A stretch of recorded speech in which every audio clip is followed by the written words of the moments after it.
rahimahullah Syekh Athaillah al-hikmah as-saminah wal ashrun, hikmah yang ke-28. Oleh Ibnu Athaillah, mastudi'a fi ghaibis sarair zahara fi sahadatiz zawahir. Mastudi'a apa-apa yang dititipkan fi ghaibis sarair dalam rahasia-rahasia kegaiban, dalam rahasia-rahasia batin. Zahara pasti akan nampak fi sahadatiz zur dalam kesaksian anggota-anggota tubuh. Jadi apa-apa yang dititipkan oleh Allah tentang rahasia-rahasia batin pasti akan nampak dalam anggota tubuh melalui musyahadah. Jadi musyahadah itu merupakan salah satu bentuk salah satu potensi yang salah satu makom yang bisa dilakukan oleh seorang hamba kepada Allah. Jadi setelah muqarabah itu dengan musyahadah. Biasanya kalau secara makna musyahadah itu berarti menyaksikan dan melakukan gitu. Kalau nazoro hanya menyaksikan saja dengan pandangan mata. Tapi kalau musyahadah sudah menyatu antara penglihatan dan perbuatan.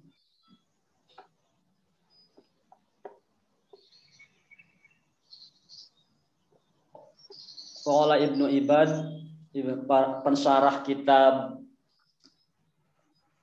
Al-Hikam ini menyatakan haza bayanu alamatin, haza hikmah ini bayanu alamatin, menjelaskan tanda-tanda yu'rafu biha, yang bisa diketahui dengan tanda-tanda itu halul murid as-salik, kondisi orang yang menginginkan untuk mencari Tuhan. Wa ma tu'maru bihi batinuhu, dan apa-apa yang dimakmurkan oleh jiwanya, oleh batinnya, minal mazid wa al-mutadarik, untuk menambahkan dan meningkatkan hati, kekosongan hati dari makhluk. Li'anna zahir mir'atul batin, karena yang nampak itu adalah cermin hati. Jadi anggota tubuh itu merupakan cermin jiwa. Kama qila al-usrah tadulu ala sarirah. Keluarga menunjukkan kepada rahasia-rahasia. Al-asr wa mahamaru qulub ala al-wujuh yang luas. Ya, langsung pamas tau da'ahullahu qulub, apa-apa yang dititipkan oleh Allah al-quluba kepada hati, wal asrara, dan rahasia-rahasia minal ma'arif, daripada pengetahuan-pengetahuan atau daripada pengenalan kepada Allah, wal anwar, dan nur. Kemarin nur itu ditafsirkan oleh Ibnu Ibad dengan apa?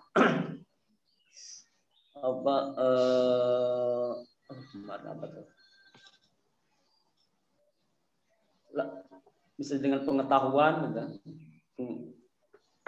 la buddha wa ayyazharu asar dzalika 'alal jawarih, itu apa yang dititipkan Allah kepada hati dan rahasia-rahasia dan pengetahuan-pengetahuan dan pengenalan kepada Allah yang merupakan rahasia-rahasia, itu mesti nampak bekas asar zalika, jejak-jejaknya alal jawari, pada anggota tubuh. Fayustadallu bisyahidil abdi ala ghaibihi, maka itu bisa menunjukkan pada seorang hamba yang mampu menyaksikan ala ghaibihi atas yang batinnya.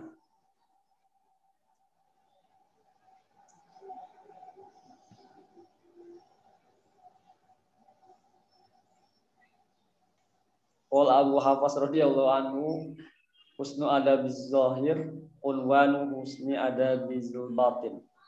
Hasanu adabiz zahir, kebaikan etika anggota tubuh itu alamat bagi baiknya etika batin.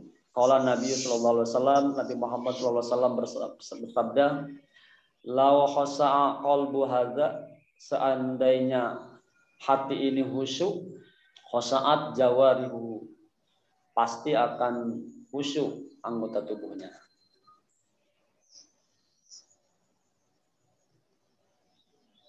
Ya, intinya ini bicara tentang pentingnya bahwa anggota tubuh itu akan terlihat kalau batin kita, kalau hati kita bersih, maka pekerjaan kita juga akan bersih. Jadi ciri bahwa hati itu bersih akan terlihat dari pekerjaannya. Nah, saya akan lebih fokus kepada men-share tentang ini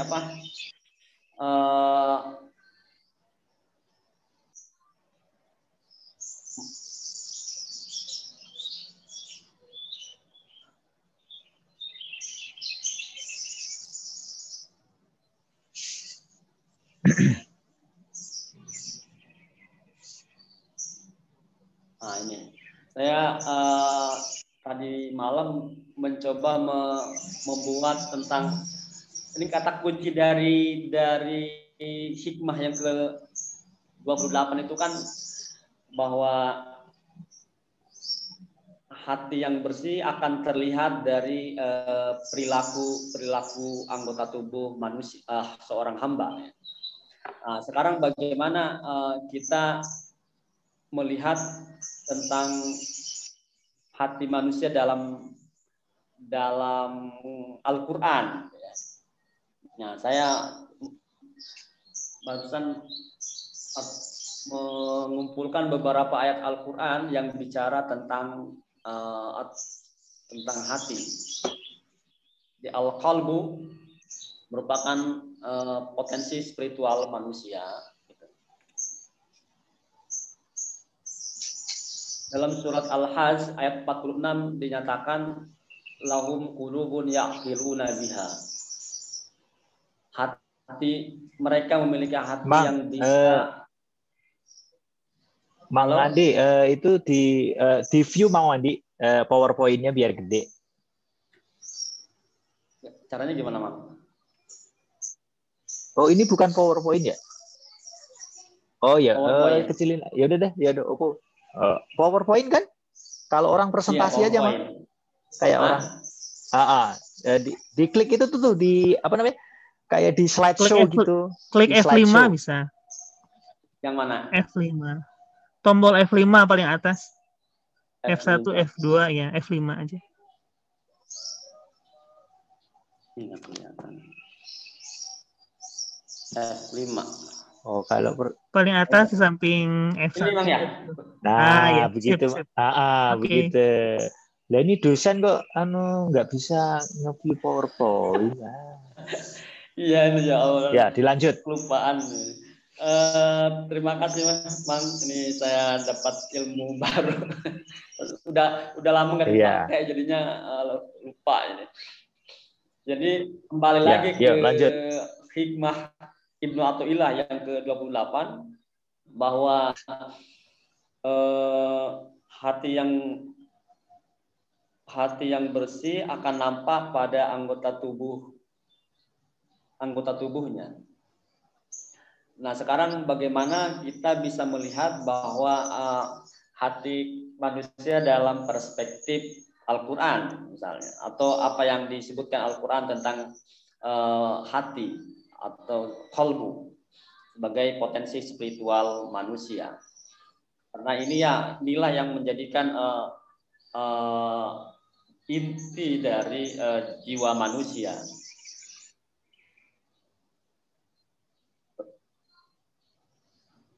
Dalam surat Al-Hajj ayat 46 misalnya dinyatakan ada ungkapan lahum qulubun ya'qiluna biha. Mereka memiliki hati yang mampu berpikir, mampu memilah sesuatu yang baik atau yang buruk, memilah antara yang tepat dan tidak tepat. Jadi hati ternyata yang menentukan proses berpikir manusia. Akal sebagai perangkat berpikir sangat ditentukan oleh hati. Menurut surat Al-Hajj ayat 46. Kemudian dalam surat Al-Baqarah ayat 283 dinyatakan wal yattaqillaha rabbah wa la taqtumus syahadah wa may yaktumha fa innahu asimun qalbuh. Dan bertakwalah kepada Allah kepada Allah sebagai Tuhanmu, wala taktumus syahadah, dan janganlah kamu sekalian menyembunyikan kesaksian. Wa may yaktumha fa innahu asimun qalbuh. Dan barang siapa yang menyembunyikan kesaksian maka itu adalah hati yang berdosa. Jadi ini sebenarnya ayat berbicara tentang pentingnya menuliskan dalam jual beli. Akad jual beli itu hendaknya dituliskan. Misalnya mau ada hutang piutang atau termasuk hutang piutang juga dituliskan. Sehingga supaya dan penulisan itu harus didasari kepada takwa kepada Allah, didasari kepada kesadaran diri akan adanya musyahadah kepada Allah. Dan di ayat selanjutnya kan wala taktumus syahadah, dan orang yang menyembunyikan musyahadah. Di dalam penjelasan sebelumnya kita sudah mengetahui bahwa musyahadah itu berarti tangan kita tangan Allah menjadi tangan manusia. Orang yang sudah musyahadah itu jadi dia sudah menghadirkan Allah dalam berbagai aktivitas kehidupannya, dalam berbagai aktivitas kerjanya. Sehingga semua anggota tubuhnya itu disaksikan oleh Allah atau bahkan selalu melekat sesuai dengan nilai-nilai ajaran agama, sehingga tangan Allah atau segala perbuatannya itu seperti sesuai dengan apa yang Allah inginkan. Jadi orang yang menyembunyikan takwa kepada Allah dan menyembunyikan kesaksian pada Allah adalah orang yang hatinya berdosa. Jadi kalau ingin hatinya suci maka kita harus bertakwa. Jadi sadar diri dengan batasan syariat agama. Kemudian bermusyahadah, menghadirkan Allah dalam hati dan berbagai aktivitas fisik kita. Itu salah satu cara agar kita bisa sejalan atau hati kita bersih sehingga sejalan dengan pekerjaan anggota tubuh kita. Kemudian dalam surat Al-Hujurat ayat 14 disebutkan walamma yadkhulul imanu fi qulubikum, dan keimanan itu belum masuk ke dalam hatimu. Artinya bahwa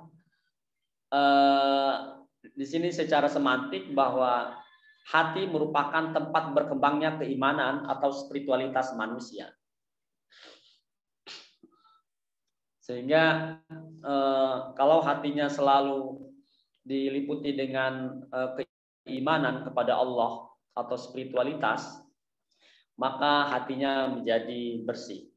Kemarin kita sudah belajar di hikmah sebelumnya bagaimana cara agar kita menghadirkan Allah agar muqarabah, sehingga kita bisa mendapati Allah dalam hati kita.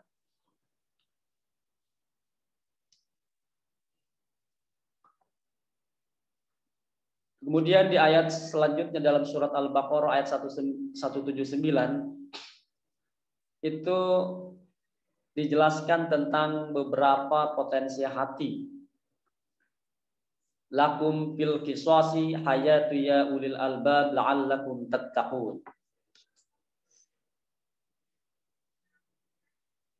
Dan bagimu dalam hukuman kisos itu adalah hayatun, ada kehidupan, wahai orang-orang yang ulil albab, la'allakum tattaqun, agar kamu bisa menjaga diri. Jadi di sini nampak bahwa ulul albab itu diambil dari kata lubun. Lubun itu inti. Albab jamaknya, albab lubun, yang bermakna jadi orang yang memiliki inti dari jiwa manusia. Di ayat selanjutnya, jadi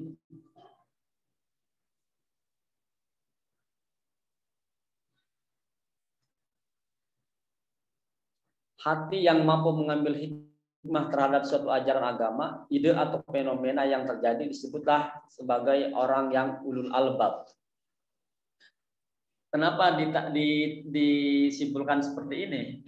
Ya, jadi ketika Allah memerintahkan pentingnya hukum kisos, nah Allah menyatakan hukum kisos ini ada kehidupan, artinya ingin menjaga kehidupan.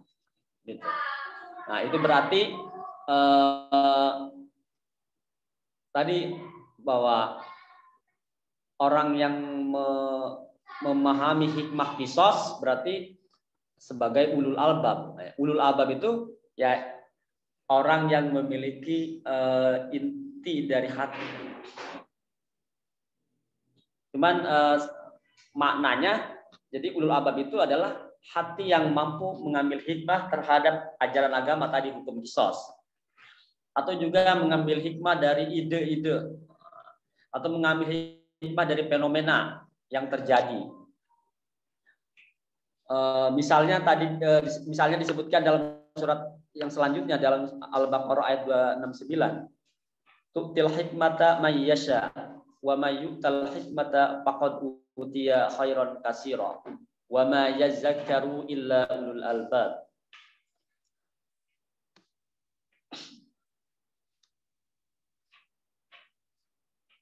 Jadi salah satu ciri ulul albab itu bisa mendapatkan hikmah dan bisa dan selalu mengingat tentang atau mengambil pelajaran dari hikmah, dari fenomena-fenomena yang telah terjadi. Itu ulul albab, yang ciri ulul albab. Kemudian selanjutnya ciri ulul albab yang lain disebutkan dalam surat Al-Imran ayat 190-191. Inna fi khalqis samawati wal ardi wa ikhtilafil laili wan nahari la ayatul liulil albab. Sesungguhnya dalam penciptaan langit dan bumi dan peredaran malam dan siang itu tanda-tanda bagi orang-orang yang memiliki hati, yang memiliki inti, lubun. Walaupun diterjemahkan dalam bahasa Indonesia ulul albab itu orang-orang yang cerdas, orang-orang yang intelektual, cendekiawan. Nanti kita akan tahu bahwa ulul albab itu hati yang seimbang, yang bisa menyeimbangkan semua aspek potensi batin manusia. Jadi salah satu ciri ulul albab yang disebutkan di ayat ini merupakan yaitu orang yang mampu memikirkan fenomena alam dan dikaitkan dengan pengetahuan Tuhan.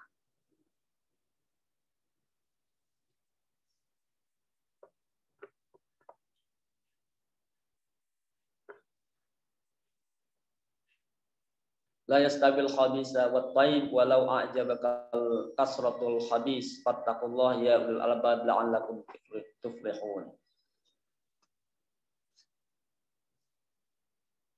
Di sini dalam surat Al-Maidah ayat 100 bisa kita pahami bahwa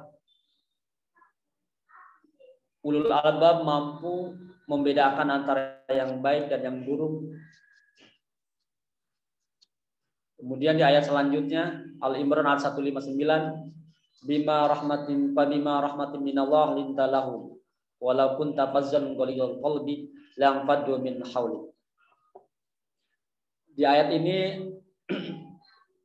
menunjukkan bahwa hati itu merupakan tempat karakter manusia.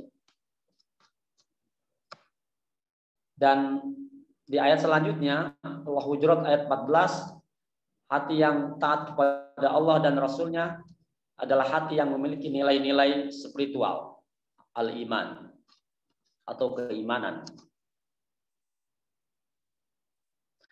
Kemudian di dalam surat Ar-Ra'd ayat 28,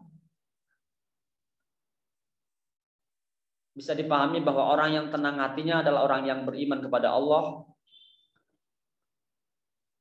atau yang beriman atau secara universal orang yang mengimani pencipta alam dan selalu ingat atau zikir kepada pencipta alam. Walaupun ada sebagian ulama yang menafsirkan zikir di sini yaitu Al-Qur'an. Jadi orang yang ingin hatinya tenang, salah satunya hendaklah baca Al-Quran atau mencari makna-makna spiritual.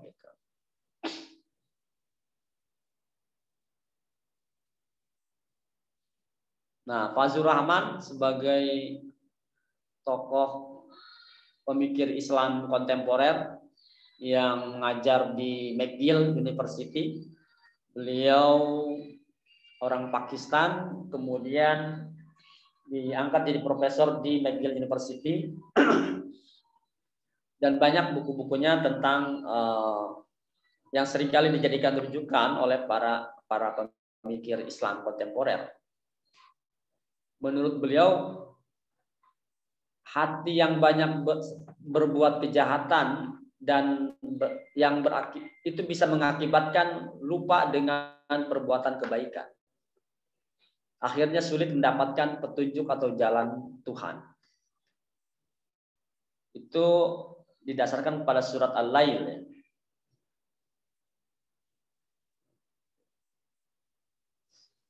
Kemudian dalam Al-Quran juga disebutkan tentang istilah qalbun salim, hati yang selamat, hati yang sehat. Bagaimana untuk mendapatkan hati yang selamat atau yang sehat? Dalam surat An-Nur ayat 50 disebutkan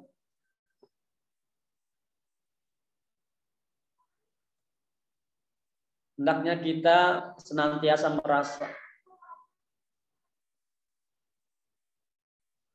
merasa tenang, terhindar dari keraguan dan kebimbangan, tidak dipenuhi sikap angkuh, benci, dendam, fanatisme buta, kikir, sifat buruk dan yang lainnya. Jadi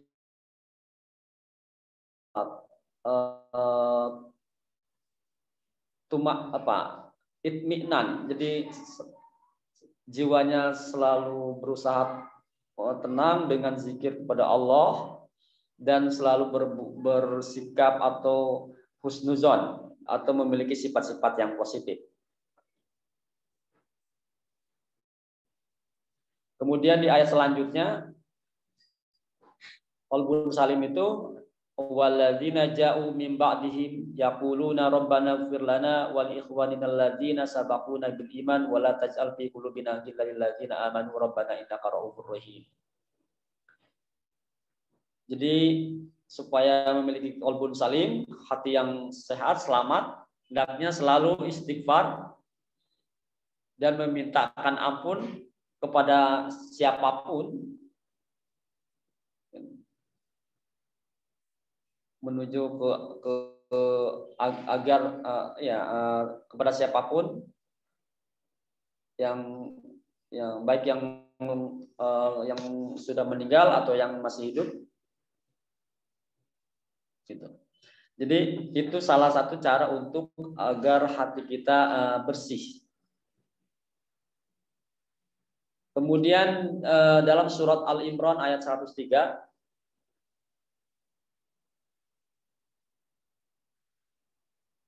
kesimpulannya bahwa agar hati kita suci atau bersih itu harus memiliki hati yang harmonis. Hatinya. Caranya gimana? Satu, berpegang teguh kepada tali agama Allah dan Rasul-Nya.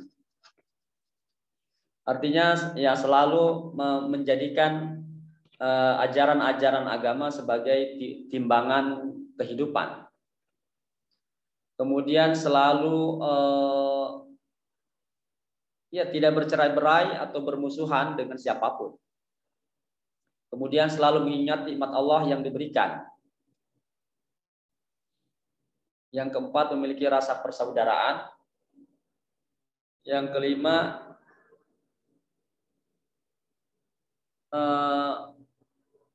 tidak membiarkan diri dalam emosi dan dalam kemarahan.